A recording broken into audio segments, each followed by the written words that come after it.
अस्सलाम वालेकुम स्टूडेंट्स। आज का हमारा टॉपिक जो है वो लाइट माइक्रोस्कोप के बारे में है।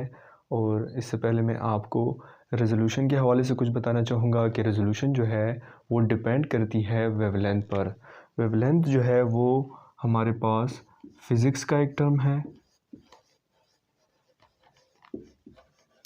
और आपको पता है कि कोई भी रोशनी हो, चाहे सूरज की रोशनी हो या लाइट की रोशनी हो, उसकी रेडिएशंस जो हैं अगर हम उनको एक लाइन पर डिवाइड करें सेंटर से, तो इसके जो ऊपर वाला पार्ट होगा इसे हम क्रिस्ट कहेंगे और जो नीचे वाला पार्ट है इसे हम ट्रफ कहेंगे। Crest trough, crest trough, crest. अब दो क्रिस्ट के दरमियान जो फासला होता है इसे हम वेवलेंथ कहते हैं, या दो ट्रफ के दरमियान जो फासला है इसे हम वेवलेंथ कहते हैं। तो हर रोशनी की जो है अपनी वेवलेंथ होती है। वेवलेंथ कम भी हो सकती है और ज़्यादा भी हो सकती है।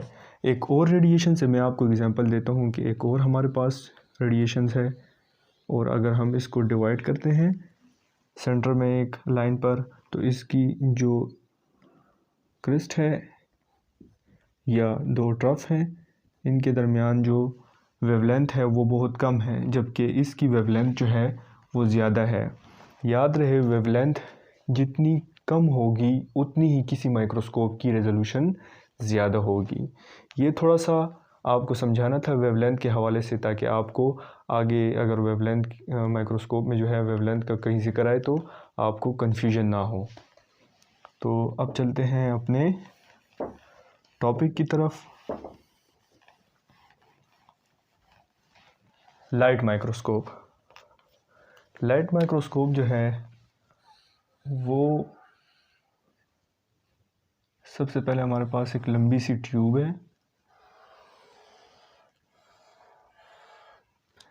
जिसके अंदर मतलब दोनों एंड्स पर जो है, इस एंड पर भी और इस एंड, दोनों सिरों पर जो है हमारे पास लेंस मौजूद है। एक ये लेंस है और एक ये लेंस है। इस लेंस को जो है हम ऑक्यूलर लेंस भी कहते हैं और इसको आई पीस भी कहते हैं, आई पीस भी कहते हैं, क्योंकि ये हमारी आँख के करीब होता है, यहाँ से जो है हम देखते हैं। जबकि ये लेंस जो है इसे हम ऑब्जेक्टिव लेंस कहते हैं। ऑब्जेक्टिव लेंस कहते हैं क्योंकि ये ऑब्जेक्ट के करीब होता है। यहाँ जो है हम ऑब्जेक्ट इसके करीब होता है तो हम यहाँ पर ऑब्जेक्ट रखते हैं। फिर जो है ये जो है हमारे पास ट्यूब होती है। इस ट्यूब के साथ जो है आर्म होता है, आर्म लगा होता है। इस आर्म से जो है हम किसी भी माइक्रोस्कोप को पकड़ते हैं। ठीक हो गया। फिर इस आर्म के साथ जो है एक स्टेज अटैच होता है, जैसे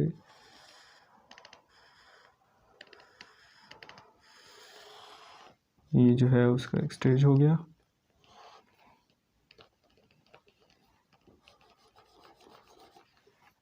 और स्टेज के इस हिस्से पर जो है हम ऑब्जेक्ट रखते हैं, मतलब स्लाइड रखते हैं। उस स्लाइड के ऊपर हमारा ऑब्जेक्ट मौजूद होता है। कोई भी ऑब्जेक्ट, जिस ऑब्जेक्ट को आप माइक्रोस्कोप में देखना चाहते हैं उस ऑब्जेक्ट को आप यहाँ पर रखेंगे, और यहाँ पर जो है इसकी बेस होती है। ठीक हो गया।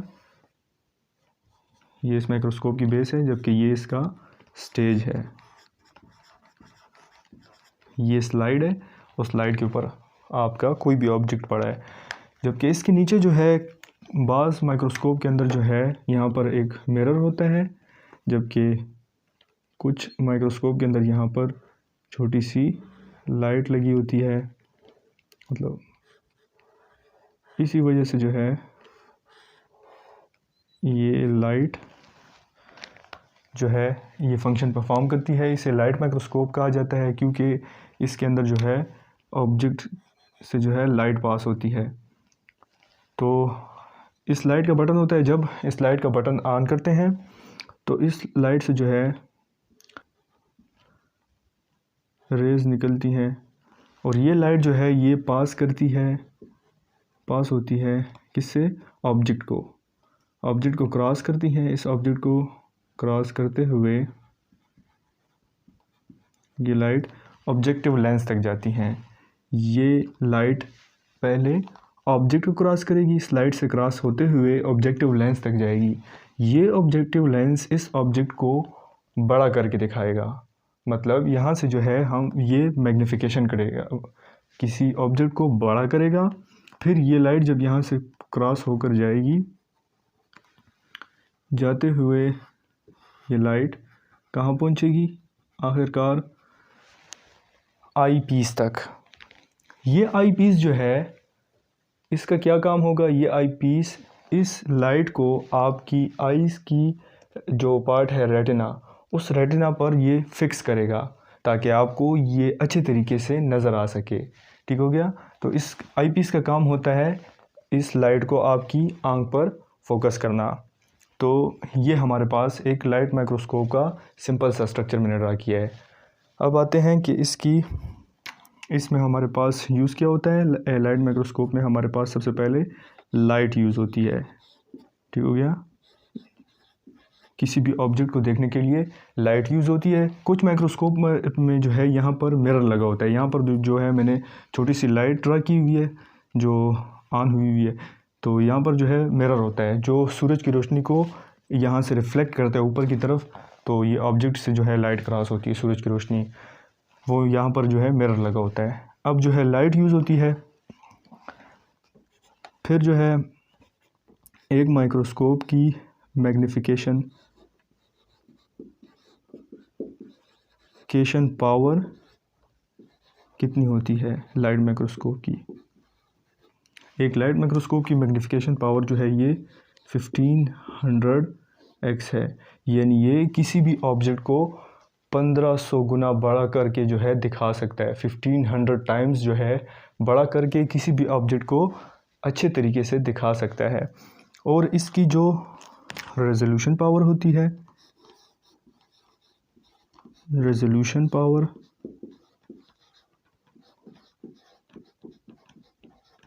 यानी ये कम से कम दो ऑब्जेक्ट के दरमियान कितना फ़ासला दिखा सकता है, वो हमारे पास 0.2 माइक्रोमीटर तक जो है ये इसकी रेजोल्यूशन पावर होती है। इसके बाद जो है हमारे पास इसकी वेवलेंथ, जिसका अभी मैंने आपको ज़िक्र किया था। ठीक हो गया। वेवलेंथ जो है इसकी हमारे पास तकरीबन 0.3 माइक्रोमीटर जो है ये इसकी वेवलेंथ होती है। तो ये जो है इसकी थोड़ी सी डिटेल बताइए। ये जो है इसकी लास्ट रेजोल्यूशन पावर है 0.2 माइक्रोमीटर, जो हमारे सेल का साइज़ है। मतलब ये जो है हमें सेल बता सकता है। मतलब अगर हम इसको रेजोल्यूशन करें हम, तो हमें इस माइक्रोस्कोप में सिर्फ सेल का साइज़ नज़र आएगा, जबकि सेल के अंदर जो और ऑर्गेनेल्स मौजूद होती हैं, ठीक हो गया, यानी उसके न्यूक्लियस के अंदर जो क्रोमोसोम्स मौजूद होते हैं या उसके साइटोप्लाज्म के अंदर राइबोसोम्स होते हैं, तो इनका साइज़ जो है ये तकरीबन 0.02 माइक्रोमीटर होता है, जो कि बहुत ही ज़्यादा छोटा है। 0.02 माइक्रोमीटर है। तो ये जो है छोटा है, ये एक राइबोसोम का या क्रोमोसोम का जो साइज़ है। और इसकी जो रेजोल्यूशन पावर है 0.2 पर जो है माइक्रोमीटर पर ख़त्म हो जाती है। इसके बाद ये और आपको नहीं दिखा सकता, यानी आपको सिर्फ ये सेल नज़र आएगा और इस सेल के अंदर मौजूद ऑर्गेनेल्स आपको नज़र नहीं आएंगी, क्योंकि इनका साइज़ बहुत ही ज़्यादा छोटा है। और इनको देखने के लिए जो है हमें इलेक्ट्रॉन माइक्रोस्कोप की ज़रूरत होगी। ठीक हो गया, क्योंकि उसके अंदर जो है हम इलेक्ट्रॉन्स का जो है यूज़ करेंगे और उसकी जो है मैग्नीफिकेशन पावर जो है वो बहुत ज़्यादा है। मतलब उसकी मैग्नीफिकेशन पावर जो है वो लाखों में है, जबकि इसकी मैग्नीफिकेशन पावर 1500x है। तो वो अच्छे तरीके से जो है वो किसी भी सेल के अंदर ऑर्गेनेल्स को अच्छे तरीके से डिटेल से बता सकता है। इलेक्ट्रॉन माइक्रोस्कोप और उसका रेजोल्यूशन पावर जो है उसकी तकरीबन कोई एंगस्टन में है, और मैग्नीफिकेशन पावर जो मैंने आपको बताया उसकी, वो तो उसकी बहुत ज़्यादा है, लाखों में है। तो ये जो है आपका लाइट माइक्रोस्कोप हो गया, और इंशाल्लाह इसके बाद जो है इलेक्ट्रॉन माइक्रोस्कोप को डिस्कस करेंगे। और उम्मीद है आपको लेक्चर की अच्छे तरीके से समझ आई होगी। अगर आपको वीडियो अच्छी लगती है लाइक करा करें, सब्सक्राइब करा करें और अपने दोस्तों के साथ शेयर करा करें। अगले लेक्चर में हम इलेक्ट्रॉन माइक्रोस्कोप को डिस्कस करेंगे। तब तक के लिए अल्लाह हाफिज़।